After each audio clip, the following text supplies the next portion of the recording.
Jaane Bhi Do Yaro, Art of Political Satire.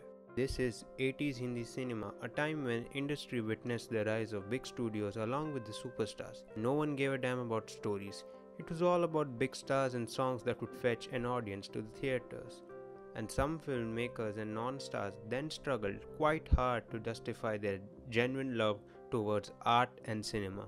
A perfect example would be the makers and the cast of 1983 film Jaane Bhi Do Yaro, a film that gained a cult status over the years and is remembered to be the best political satire of Indian cinema. Plot follows two enthusiastic youngsters setting up a photo studio in Mumbai.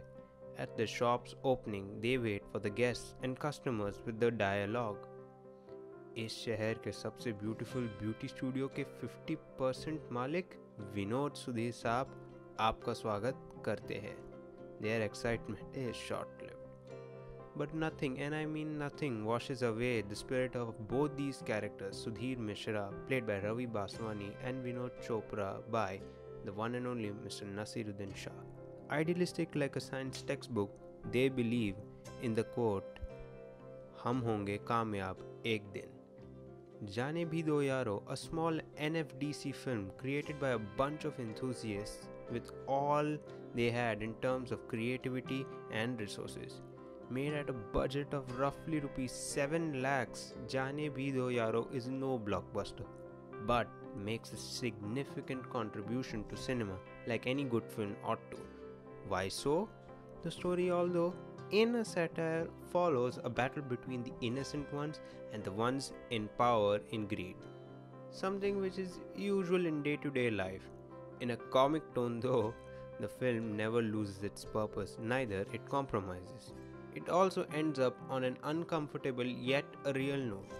Before we get to the end of this video, here are some interesting facts from the film. This movie was made on such a shoestring budget that Nasiruddin Shah, the most well-known actor, was paid only rupees 15,000. That is about $300 for the movie at that time. Nasir also had to bring his own Nikon camera to the shootings to use a prop for his character, who was a photographer. Towards the end of the shooting, this camera was stolen, which amongst the other painful memories of making of the film.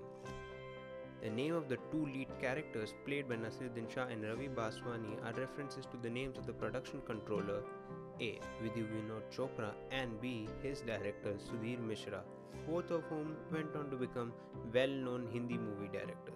Anupam Kher was cast as a disco killer in the film, a gangster who eliminated his victims while he danced. All the scenes were shot but discarded from the final cut at the editing stage. The original uncut and unedited film was for about 6 hours and was shown in this form at the FTII Pune to the students and teachers. By halftime, as per then the students of the institute, the entire street outside was full of watchers and they were all rolling with laughter.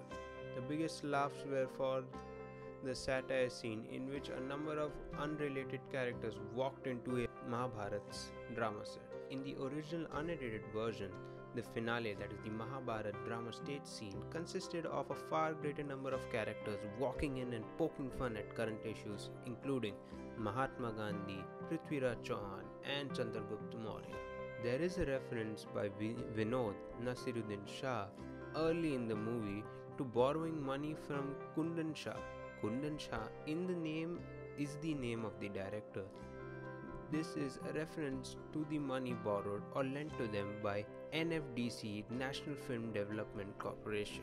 Anupam Kher's voice was used to dub a construction worker talking to Pankaj Kapoor. The dialogues in the film about Gutter Ke Pani was based on a real conversations that Kundan Shah had experienced with the municipal officer when the building was getting gutter water to drink. The dialogue writers Satish Kaushik and Ranjit used to enact entire scenes in their house and then write the dialogues based on this enactment. This movie was a flop when released. No Amitabh, no Dharmender. It was only a period of time did it gain cult status. Ending from the books. The film concludes exposing the most important pillar of democracy, that is, the media, and which is why the film is relevant even today. Amidst the humorous ending represented through the Mahabharata play, it acts as a metaphor to the outbursts in the society which ultimately calms down over the years with no effect on the system. This epic play scene in the climax is quite funny, yet is a representation of what we have taken from our history or mythology books. The film is funny yet depressing as the conditions are still the same even after decades of independence. Unfortunately, we are the ones being fooled. The film ends, as I quote, the end of the evils and the victory of the truth. But wait, that's not how it ends. Well, as they say, जाने भी दो यारो.